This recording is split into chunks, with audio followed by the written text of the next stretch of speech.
Hello neighbors, it's Brad here at eTrailer, and today we're taking a look at installing the Curt base plate on a 2021 Jeep Wrangler Unlimited.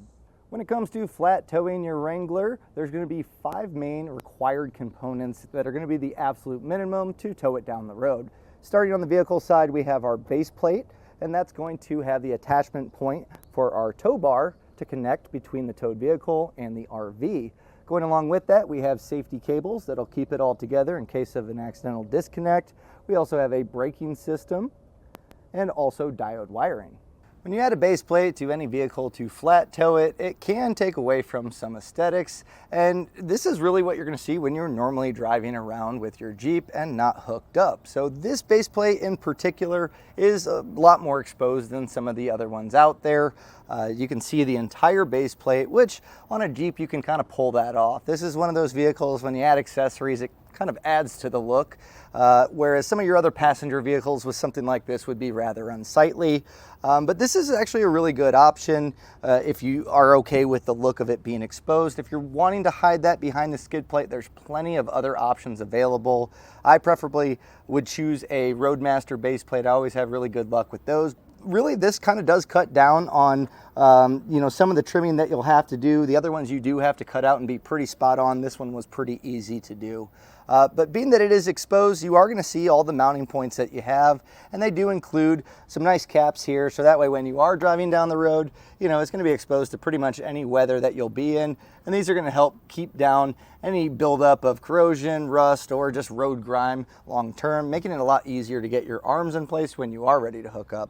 When you are ready to flat tow your Jeep, it's going to be easy to take your arms and just push in, give it a quarter turn, and then that's going to snap in place. Removing these is equally as easy. Just pull, turn, and then they'll pop out.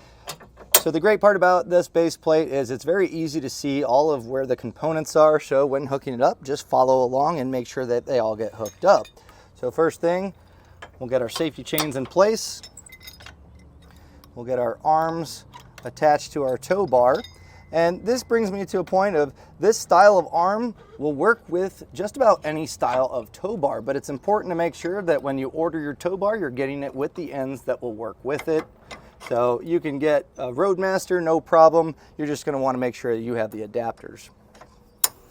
We'll get our breakaway switch also hooked up, as well as our diode wiring.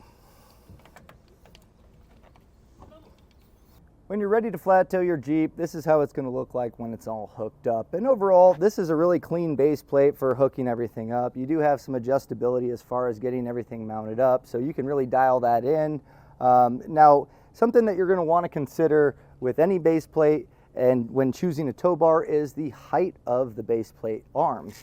And that's going to be important because you want it nice and level when going down the road. So from the ground to the center of our pin, it's going to be 16 inches. So you're going to want to go to the hitch on your RV, measure from the ground to the center of the hitch pin hole, and compare that with the 16 inches. If it's below or above 3 inches, you're going to want to look at a high-low adapter. You want your tow bar as level as possible for safely towing. Now, there are some tow bars that have built-in high-low adapters like our eTrailer SD, which will give you 1.5 inches either drop or rise, and that can be the difference of having to purchase a separate high-low adapter. Some other things that make this a little bit cleaner setup is going to be things like cable management. We see this bar here that you can put your umbilical on. There's also the safety cables and channels. So many times if they don't have cable management, there's a lot of cables going every which way. This does a pretty good job of keeping it a little bit more tidy going down the road. Now, when looking at base plates for your Jeep, it's very important to use the fit guide here at etrailer.com, giving the specific trim, because that can be a variable in base plates working well with the Jeep. This one does cover a lot of different trims, but again, to be sure, use that fit guide. You can also take a look at the different options if you wanted something a little more hidden than this. Now, when it comes to the installation, it's not much different than any of the other base plates for the Wrangler. It mostly comes down to the finished product, again, being hidden or exposed like we have here. There's plenty of videos available to allow you to get any of them installed. And also with this one, I'll be walking you through the installation. But if you watch the video and determine it might be a little beyond your scope, maybe you don't have the tools, the space, or even the want to do it yourself, you can use our dealer locator to find someone close to you to get your base plate installed. That way you can still flat tow your Wrangler. But for you DIYers at home, they're going to be doing this yourself. Follow along. I'll walk you through all the steps and give you some helpful tips to make sure you get yours installed. So let's take a look at that. Now, to get our base plate installed on our Wrangler, we are going to be removing the bumper as well as the skid plate, and that way we can attach it to the frame rail of the vehicle. And something I'll bring up is, depending on the trim that you have, whether it's a Trail Hawk or just a standard one like we have, it's going to change a little bit in the instructions, and it's mostly just comes down to how the skid plate's attached. So just make sure you're paying attention to that. We'll be doing the plastic skid plate, so if you're following along with that and that's what your Jeep has, we'll be doing those steps. Now, something I'll point out too, we're going to be pulling off a decent amount of hardware that you're going to want to keep in a nice organized spot. That way you can reinstall it all a little bit easier later. First thing we're going to be doing is going to this recessed portion on the skid plate with an 8mm socket. We'll get this screw taken out and then the one on the other side.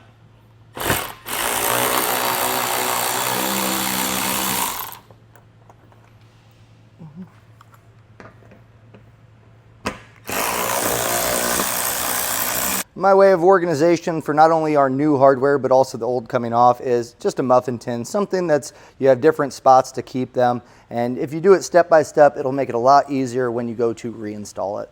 Now, while under the bumper, you're going to find that there's going to be plastic push pins located across the front. This one on the outside is fairly easy to see, and the rest are going to be in these recessed cutout portions. Now, they're a little bit tricky, especially once you get to these areas, to get them removed, but they're all going to remove the same. And a trim panel tool works really well here to make it a little bit easier, but if you don't have one, you can pick these up here at eTrailer, or a flathead screwdriver will also be sufficient. So once you get that center portion taken out, you don't have to completely remove it, but you can get the whole thing taken out like that. If it does separate, just make sure you grab onto both pieces, and we'll just continue on, going on to these open sections, getting those removed. Now, once you get all of those plastic push pins removed, we can just set this aside. We will be trimming this a little bit later, and something that I'll point out too is the metal tabs from those 8mm screws. Just make sure you're holding on to those. Those go in this position here. We're going to be removing the brace. There's going to be two 16mm bolts that we're going to take off. So once we take these off, we'll just set this aside as well.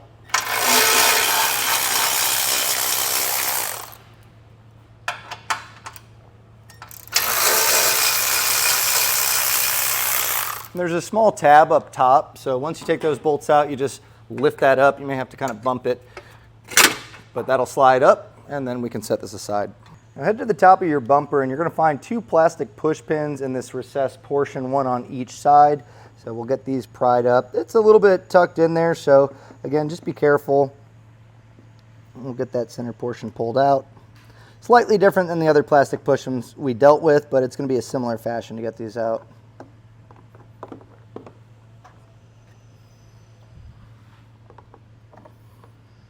Now head over to your passenger side on the bumper. Right on the frame rail, you're going to find this electrical connection, and this is for our fog lamps. We're going to want to separate that, so when we pull off our bumper, we obviously don't have electrical connections. Now, if you need a little bit of extra room to unplug this, it's got a plastic clip that goes into the frame. You can just slide that out. It'll give you a little bit more leverage. You'll just simply push on the tab and get that to separate.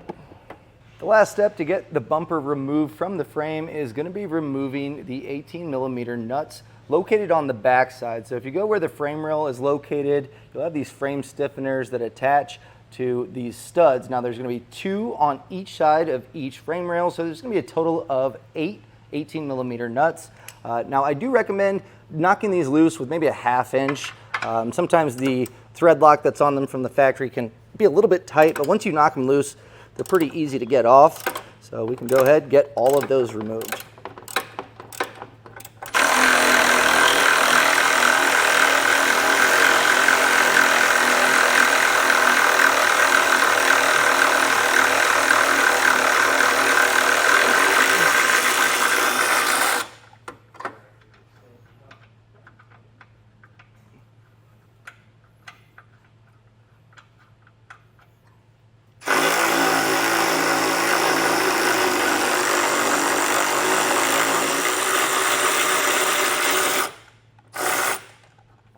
At this point, we can remove our bumper, and where those studs were aligned, they're attached to the tow hooks. And the best way I've found to get these pulled off is grab onto the tow hooks and just kind of walk it back and forth. If you need to, you can grab underneath. Sometimes the tolerance from the factory on Jeep, where those studs kind of feed through there, can be a little tight, so just kind of work at it. Don't be afraid to put a little bit of force there. And then once it slides out, we can set our bumper aside. We're going to be removing the frame stiffeners just on the outside of the frame rail on each side. So we'll have a 16mm bolt that we're going to remove. And you don't have to completely take it out. You can just loosen it up for now. And then slide this off so it's not going to fall off. And then you can remove that bolt now. Now, before we are able to get our base plate in place, we do need to do some enlarging on our frame. Now, this hole here is going to become an access point for our spacer block and eventually our carriage bolt to pass through. Obviously, it's not going to fit in this configuration. So using a step bit, or you could even use a burr bit, anything to enlarge this, just make sure you have your carriage bolt and your spacer block handy. So once you drill it out, you can test to make sure that it's able to pass through. We're going to be doing this on both sides, so get your safety glasses ready and you can enlarge this.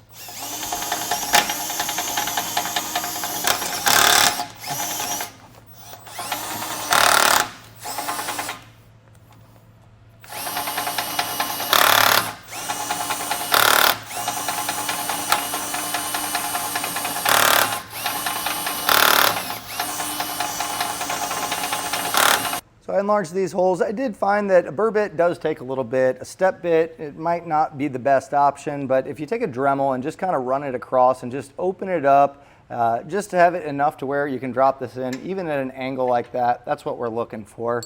Something that you do want to do as a preventative maintenance or precaution here would be to coat this raw metal with a little bit of paint. That way it doesn't turn to rust or corrosion long term. We'll get these sprayed up. And you can grab your base plate, because we're going to get this raised into position so we can get our hole lined up to drill out. And as you slide this up, what we're going to do is align it with the hole from the frame stiffener, and we'll have the supplied bolts with a conical tooth washer. And we're just going to get this started. We are going to be taking this out later on and putting it back in place, but this is just going to hold the base plate. And that way we can use this to line it up, get it drilled out. So let's first get our bolts on. While supporting the base plate just by hand, we're going to snug this down. And what we're trying to do is get this to where it's going to at least support itself. But you want it loose enough to where we can put a level on here to get the base plate leveled out. So I'll just snug these down using a 17mm socket. With your level, again, we're just making sure that this is going to be, having the arms directly out. We don't want these at an angle. So as we use our level, just kind of align this and just make sure across the board that we have it all squared up. So as you can see, I snugged it down. It's just enough tension to hold it, but still make those adjustments. And now we have that lined up in the center. So with that, we can use a center punch. We're going to be enlarging or drilling out the hole on the side. So that's our template. And we'll be using a 1/2-inch drill bit. So if you want to, you can use a center punch, or you can just take your 1/2-inch drill bit, get this as perpendicular as possible, and we can drill this out.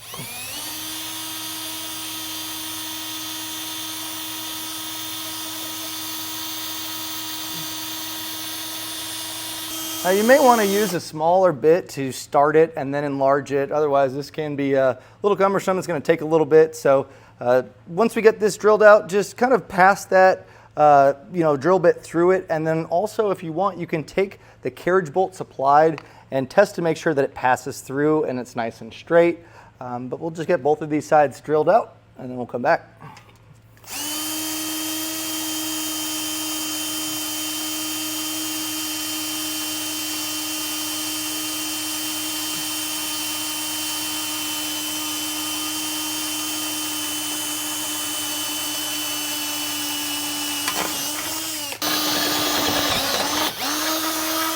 With our holes drilled out, we're going to loosen up the bolt that we originally snugged down, and that's going to allow us to get our spacer block in place. So grab this for each side.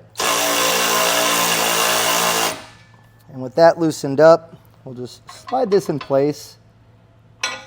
And we're going to want to make sure that it stays aligned. So what I'm going to do is raise this up. If you need to, you can use the bolt or even a flathead screwdriver, something along those lines, to raise this up into place. So I'll use my carriage bolt that I have here as a placeholder. And if you can, feed that into the frame as well. And then from there, make sure it's all squared up and nice and level again. And then we can snug this back down.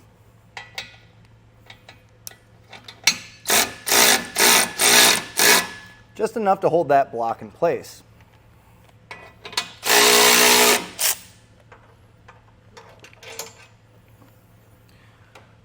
Now with your pull wire, you're going to take the coiled end and we're going to feed it through all the way through the frame, and where we enlarge that hole, we'll feed the coil out from there. So if you need to, you can put some bends in here, and maybe with a flashlight you can see into the frame rail and be able to pull this coiled portion out.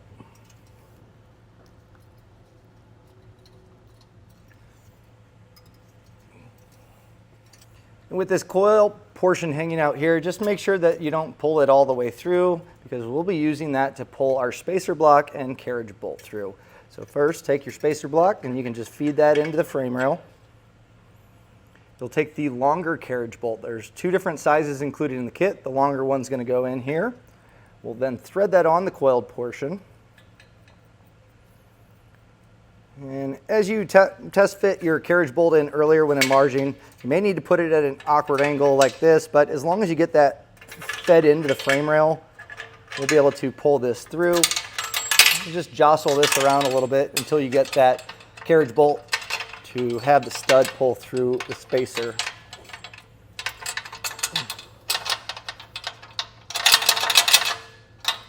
Now I finally got this threaded through, and something that I found out after trial and error is I think when you're drilling this hole out, go a little bit larger than that 1/2 inch. You want it to be able to slide in. The issue that I found is the carriage bolt that we're using is right at about the same width as the frame rail. So as that wants to go up, you really have to have it perfectly square to drop through. So if you enlarge the hole a little bit, that's going to allow for it to drop in at a slight angle, and it's just enough for that bolt to pass through. On the passenger side, you may have noticed as you drilled out where we unplugged our fog lamp harness, this plastic clip, we're going to want to pry that off. So just with a plastic trim tool, get that taken off. Now once we have both of these pulled through, we can then get our pull wire taken off, and be careful that the bolt doesn't drop back in the frame. And have your serrated flange nut ready to go.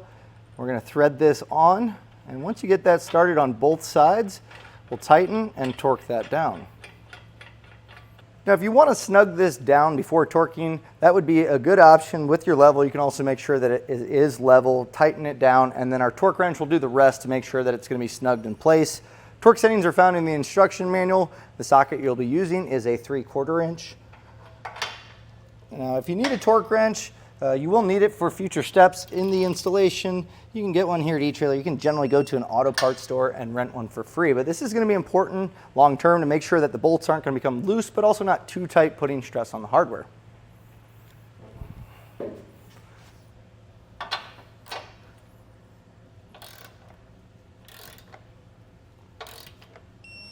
Now that these are torqued in place, it should hold everything in place for us to be able to take this bolt out. And the reason being is we're going to be putting the frame stiffeners in between the base plate and the frame. It's going to act as a spacer, and we're going to want to align it up with the holes where the bumper studs went through. So if you want to, you might want to grab either a 3/8 extension or a bolt to put through here to kind of keep that aligned.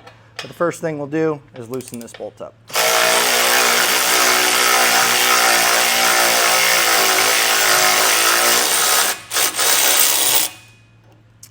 And we'll pull that out, take the frame stiffener, and slide this in between. Now you may have to kind of wedge this in from a certain angle, but there is enough of a gap where we should get this in place. So slide this forward to where it's nice and flush.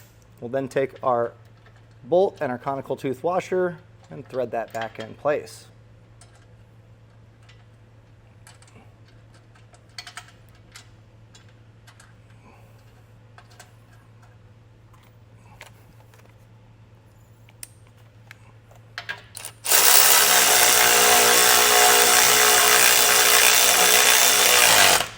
Our next mounting point is going to be obviously where this hole is, and it should align with a hex style hole that might be aligned, might not. Ours is not perfectly aligned. We are going to enlarge that for our smaller carriage bolt and our spacer block to go in place, and we'll be feeding this from the bottom side. So hopefully you still have your pull wire that you took off of this bolt. We're going to be reusing that, but first things first, I need to get this drilled out so we can pass our carriage bolt through.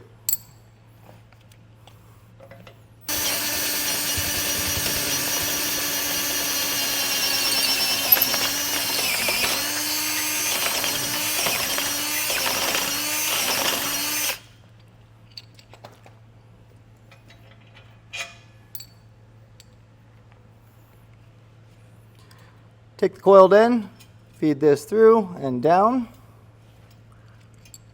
Same method as before. We'll put our spacer block and our carriage bolt in line and then pull that through.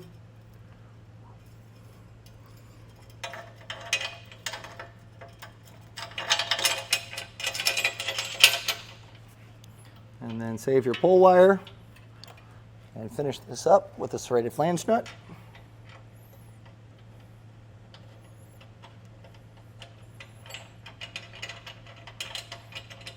And we're going to repeat that same process on the other side. With those serrated flange nuts in place, the same concept, we're going to tighten and torque these down to the torque settings in the instruction manual.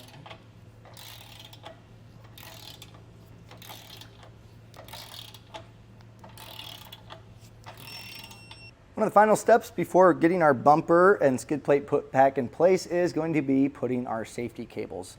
Now we're going to have one per side, and we're going to be using one quick link to attach them to the hole on the base plate. But essentially what this is going to do is going to be a last line of defense in case all of this hardware was to fail.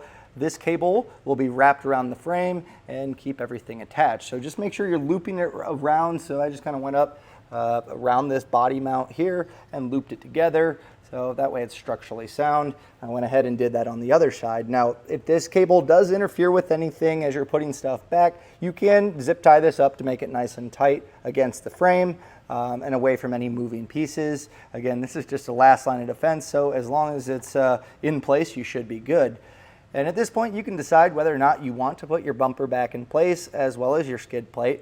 As far as mounting up your components, sometimes it's a lot easier to do it without them in place, but on a Jeep, in this instance, not necessarily the case because we need a nice structural mounting point, so I'm probably going to put the bumper in place and utilize the metal portion on the bottom to become my mounting point. So we're going to be doing a little bit of fabrication in order to get those in place. Now, I went ahead, I got our plastic skid plate in place, and you will need to trim it out, and they'll give you measurements that are kind of close in the instruction manual, but now that I have mine attached, I can give you specific measurements. So the best way is where the 8mm screw is on the outside here. If you just kind of run that up straight, I did go a little bit wider here, so I'd probably go out maybe half an inch to an inch to get this to line up. But the best way is honestly just line this up, make some marks, and then you can cut. And then from the center of that hole where the 8mm screw is to the bottom portion of where I cut, it's 3.5 inches. So if you go out, measure up 3.5, that's going to give you your bottom line, and then you just cut straight up. You can use a Dremel, I use an oscillating tool, and once you cut it, just go back and file that down to make it nice and clean. And if you do need to trim out a little bit more for clearance sake, go ahead and do that. You can always cut off more. But everything should go back into place just as it came off. You are going to be cutting out the mounting points up top, so you'll have 2 extra plastic push pins just because of that modification. But overall, pretty happy with the look. Being that this is an exposed crossbar, it sticks out on the front, and I mentioned the mounting points being a little bit tricky on getting some of your components. And the best way that I've found to get a nice clean mount is a short no drill bracket. It uses a hose clamp style and allows you to mount up your 6-pole, and I'm pretty happy overall. And as far as your breakaway switch, there's these 8mm screws that are on the bottom of the bumper. If you take that out, you can utilize that for a really good mount for your breakaway switch. And as far as getting the bumper back on, that just went on the same way that we took it off. There's no surprises there. So overall, pretty easy installation to get that all back in place with minor modification. But other than that, we got this installed, and overall, this is a pretty easy base plate to get installed. There's a little bit of nuances, and all that's left to do once you have that is mount up the rest of your components, and that's what we're gonna do here. Get everything nice and clean, and something that you're gonna wanna do, since this is exposed, all of your wiring, you can use zip ties to get this hidden behind there and route it up to where you need to go. So I'm going to get the rest of my flat toe components set up, but our base plate is good to go. So other than that, once you get all your components in place, that's going to do it for the look and installation of the Curt base plate on a 2021 Jeep Wrangler Unlimited.